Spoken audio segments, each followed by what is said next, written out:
it comes to capturing new leads, we have two options inside of HoneyBook.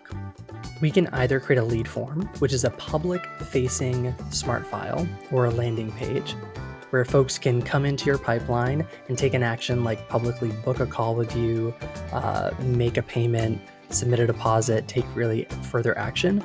Or you can have a little bit of a softer interaction, which is your traditional contact form, and allows folks to enter in their information, fill out a questionnaire, and then that can automate either a response on your end, such as sending back an email or a proposal based on the information that they sent. So this is an example of my contact form here. I'm a big fan of Mad Men, so I use Mad Men characters in all of my examples.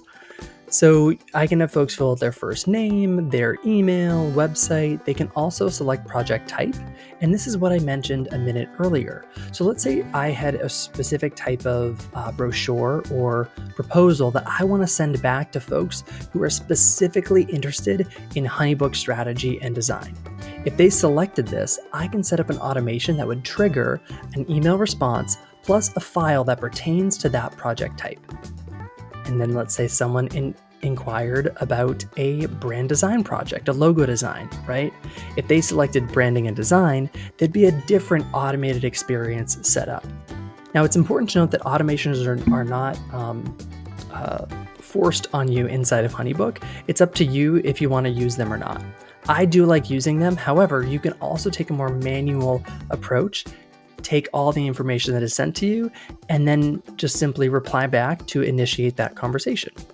Contact forms are great because you are able to apply your brand, your colors, and really gives you an opportunity to figure out who's contacting me, what's the problem, how could I help them, how did you hear about me, right? So you can track your lead sources and referrals and get people into your pipeline.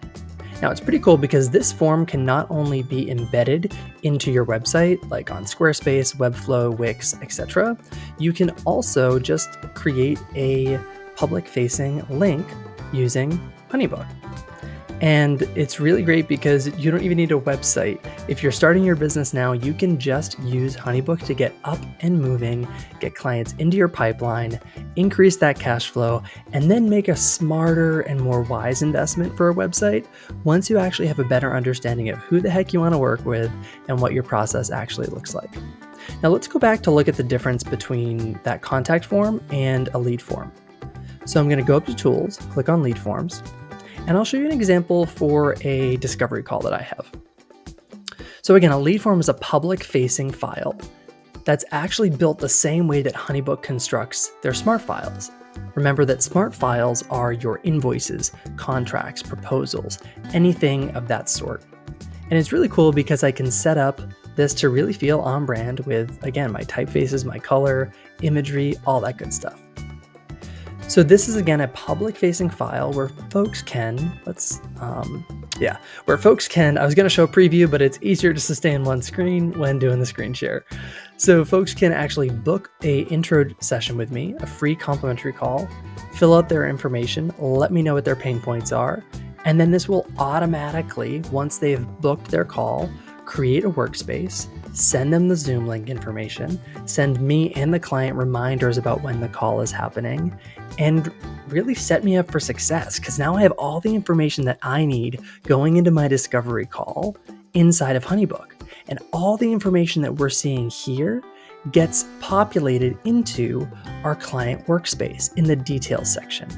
So let's go back quickly to this test workspace.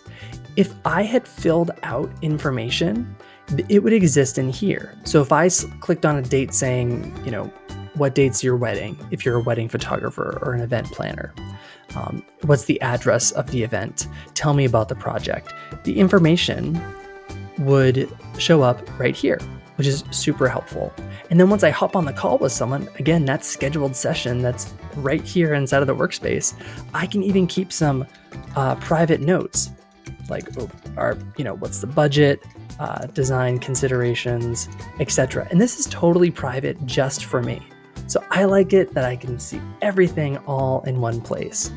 And remember, the way that you get people into your pipeline and create a workspace like this is either creating a contact form your traditional inquiry form that can be embedded on your website or a public link from HoneyBook, or you can create a little bit more of an interactive and actionable experience using a lead form.